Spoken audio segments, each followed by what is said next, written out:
Hi everyone, and welcome to VAR Media. I'm the founder of this network as well as your host, Kristen Vartan.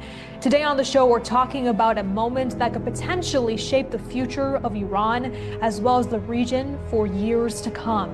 A ceasefire is holding, and the Islamic Republic appears to be the most vulnerable it's been in years. And of course, there's also the Crown Prince Reza Pahlavi, who has been going around Europe meeting with leaders, and he's launched a national cooperative conference to save Iran. There's so much to unpack, and to do it all, I have with me today Dr. Amir Hamidi. He is a former U.S. diplomat, federal agent, and a globally recognized expert on national security, terrorism, and Middle East affairs.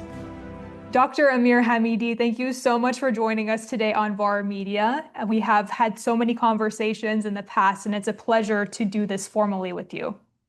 Thank you, Ms. Wharton. I'm honored to be here, and I sincerely appreciate that. Of course. So we're in a very critical time, but before we jump in, I wanted to ask you a little bit about your background. For those that may be newer to you and what you do and what you have done, can you touch a little bit more on your background as a U.S. diplomat, as well as your experience in law enforcement that would lend to our talk today? Definitely. I have 37 years of federal law enforcement security investigative experience, and I had assignments around the globe. I have done many international operations in 5 continents, and my focus was on global narco-terrorism, money laundering, and try to make our home a safer place to live and work. Wonderful. So let's talk about where we are today. We are at a ceasefire in this 12-day war. Do you believe that this conflict that has gone on for those 12 days, has it put us closer or further from regime change in Iran? You see, this so-called ceasefire has not brought relief to the Iranian people. It has exposed the regime's weakness. Iranian understands the pause in the regime's attempt to regroup, but they also see its ability to recover has been fatally diminished. The people want a regime change in Iran, and also because of the presence of Crown Prince Reza Pahlavi, international outreach and growing support makes people more hopeful. And you did mention the Crown Prince Reza Pahlavi. His efforts have really ramped up in the last couple weeks, in the last month, really. Why do you believe this moment is different when we've had years here and there where we've seen the possibility of regime change? What makes his efforts and the efforts of the Iranian people different today?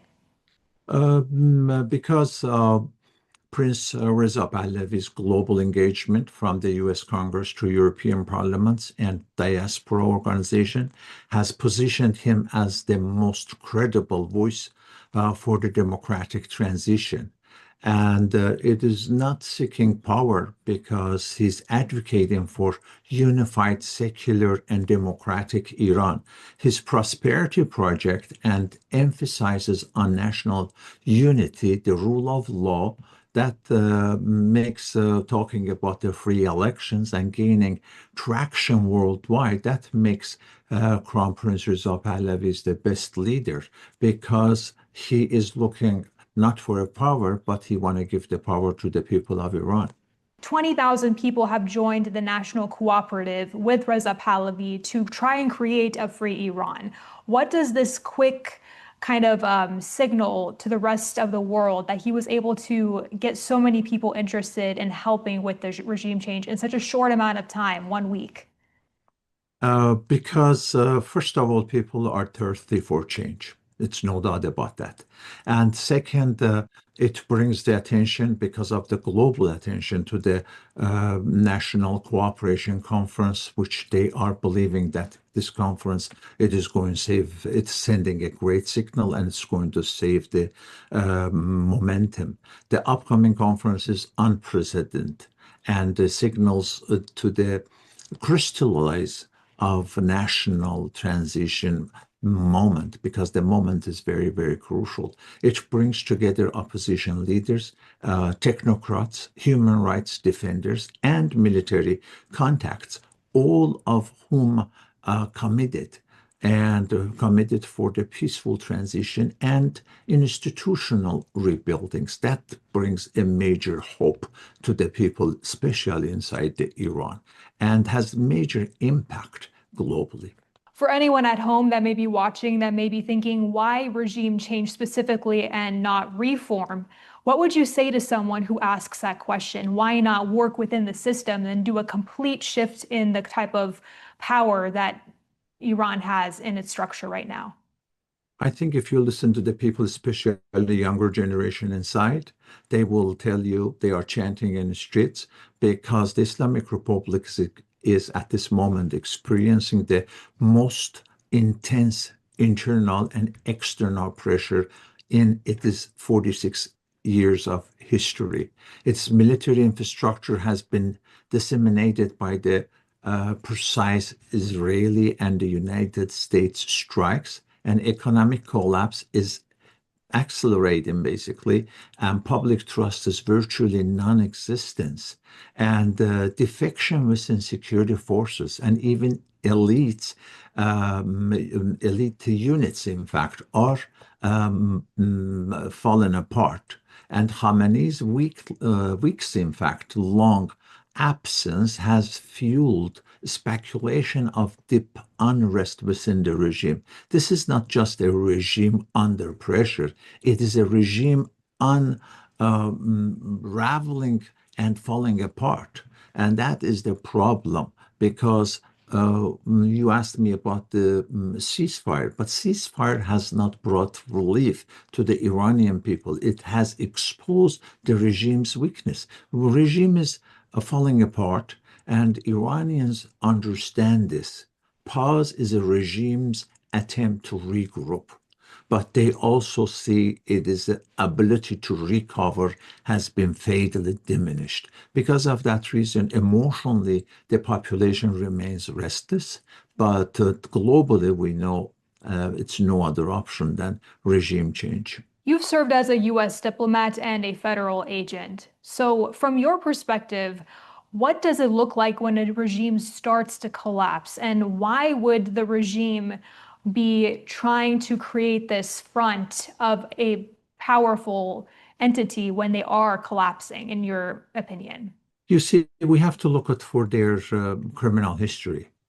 I look as a federal law enforcement officer for their criminal history. Iran has become one of the most dangerous states in the globe, and it funded Hezbollah, it funded Hamas, it funded the Houthis, and various militia groups across the region. Cyber attacks against Western infrastructures, and they've done cyber attacks not only on power companies, including hospitals. They originated from inside Iran's, which they have as cyber networks, which runs by the IRGC. It is nuclear ambitious, threatening global non-proliferation norms.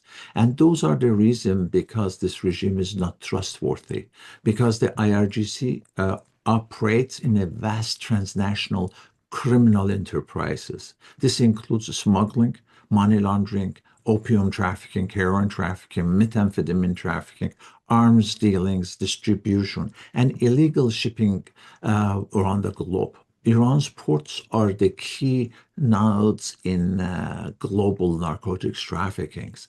For those many global criminal network, because they cannot stay in power, the regime has embedded itself in a black market, economic across the Asia and Africa and Latin America. They are running Iranian government like a cartel.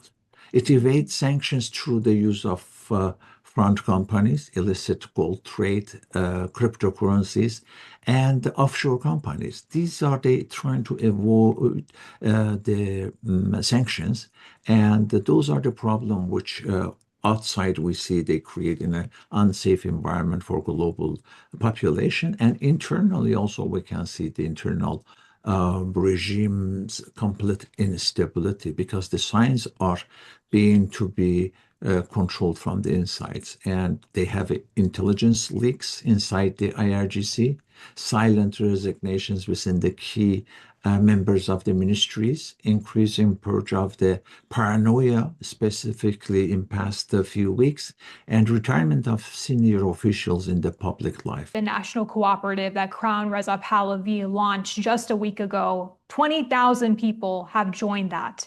And so clearly with the things you mentioned, as well as this clear call that has been heard loud and clear, there are signs of weakness.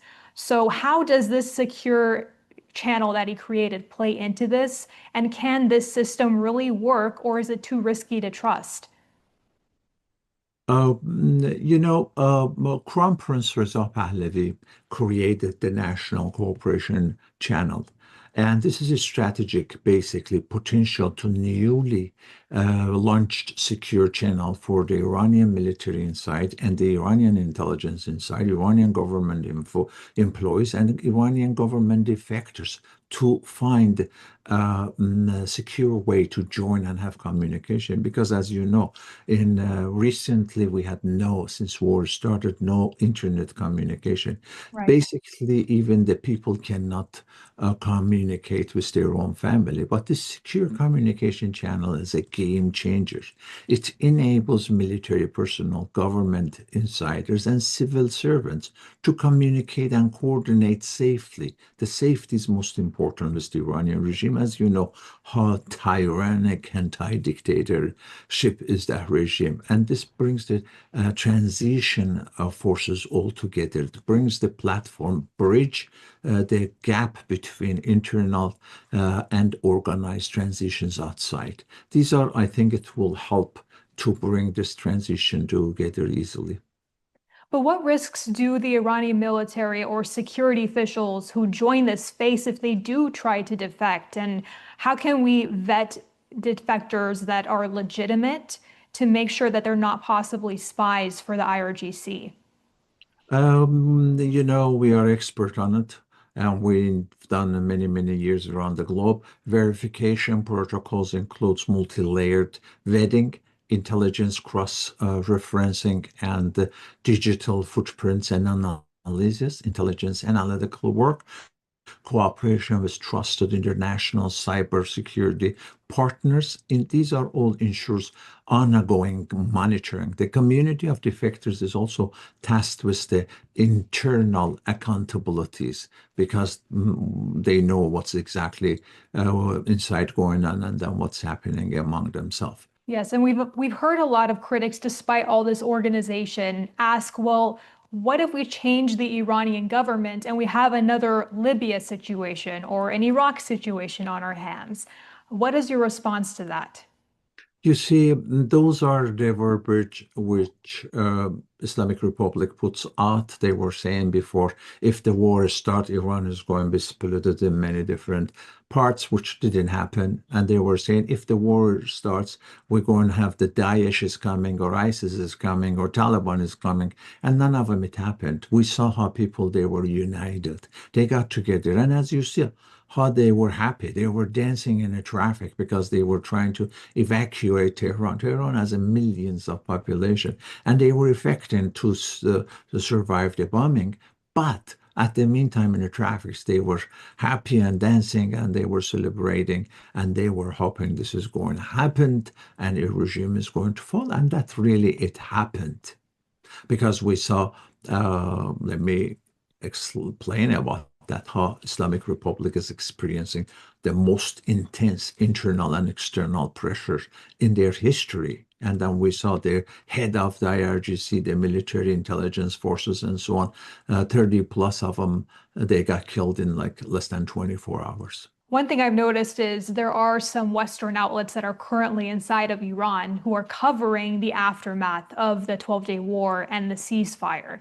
And even though there are people that are starting to be emboldened to raise their voices, there's now these laws that have been passed in Iran that are really expediting the executions or the potential executions of people that have been imprisoned. And rather than seeing a lot of people in the streets in this media coverage that protest against the regime, we've seen a lot of coverage of loyalists to the regime. We've seen crowds during the eve of Ashura chanting on Khamenei. We've seen some reports from the state-controlled press TV who have shown these images. So for someone at home that sees this, but then hears something like the surveys that have come out, the Gaman survey, that shows that 81% of Iranians inside the country do not support their government. How do you respond to this confusion? Among themselves, they build a public trust. And the transparency is there. And then they are planning, I think, in different groups in different cities. And we've seen in many thousands of truck drivers, they went to strikes. And then strikes is all over in Iran. But unfortunately, because the internet is not existence in Iran, they can show the news to come out from the real people, not from the massive mass media, which they're not reporting. Because I saw one of our main I don't want to mention their name, but one of our main news media were showing like zooming in like 100 people and then they supporting the regime. That's not really what's happening in Iran. You can just listen in the nighttime from the window and you can see what they chanting and what they asking for. They want a regime change and they want a new regime with the leadership of Crown Prince, and they're looking for secular regime. They're sick and tired of this religious BS ideological. And then also it's not only this ideology ruined Iran for many years, also they ruined many neighboring countries in the region. A lot of people are afraid to be on the streets and protest their government when there are harsher laws that could result in their imprisonment and their torture and potentially their death. So how can we support our fellow Iranians who may be afraid to go and protest in a country right now that doesn't have free speech? How can we support them so that their voices get heard rather than the propaganda? First of all, allow me to thank you because you've been doing an unbelievable job in past many years. You're trying to be the voice of the voiceless from inside, and you covered so many different demonstrations. And I sincerely, on behalf of the Iranians, appreciate what you're doing. But we have to look at to see the regime is reacting toward the Iranian people. And you see how desperate they are. The regime has become even more brutal. Despite the ceasefire, they are arresting students, torturing activists, and intensifying digital repression. Their fear of an uprising is unbelievable. This isn't the behavior of a government in control. This is the panic of a regime that knows it is time and time is running out. That's the reason in the Iran last moment. And then you see on social media also, because the IRGC has a major cyber units, and then they're trying to attack people who's trying to talk about the human rights, the people who's talking about the freedom and democracy, the people who's trying to be voice of the Iranian people, their family members. The war's over, the ceasefire holds, but the battle's not over for these Iranians that are still under this regime. What do you think is next for them? Will we be seeing people to the brink and the point of going out in the streets again and protesting like we saw in 2022 when Mahsa Amini was killed in the hands of the morality police? Will we see people around the world joining them on the streets? What do you think is next? I think absolutely that's going to happen.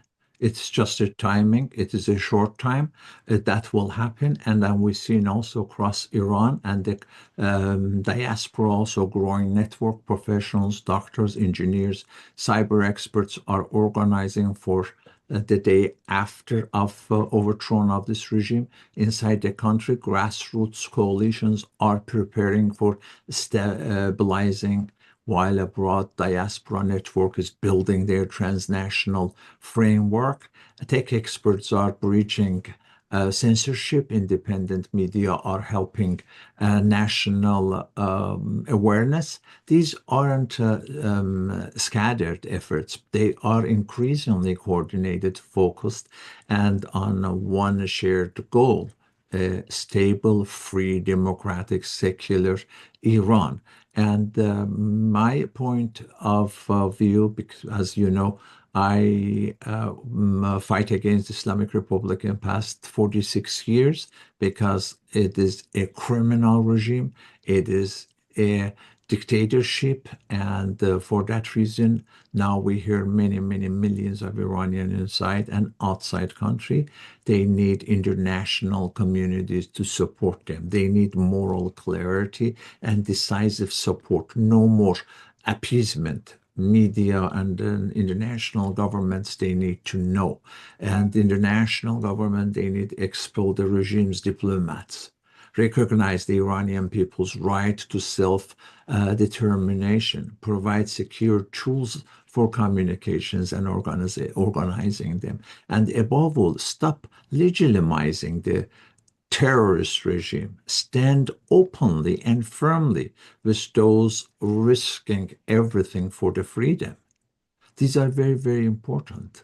And hopefully, by transition of power, which it's in work, it will, this transition council, which Crown Prince is working on it, will compose and respect the Iranian inside and outside, and then bring all together, will bring a major unity together, and that will prepare for free and fair election.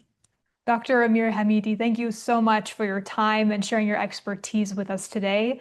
We appreciate you, and good luck with all your efforts in helping with this potential change in power. My pleasure. Thank you so much. Thank you for your time, and I'm honored to be your guest.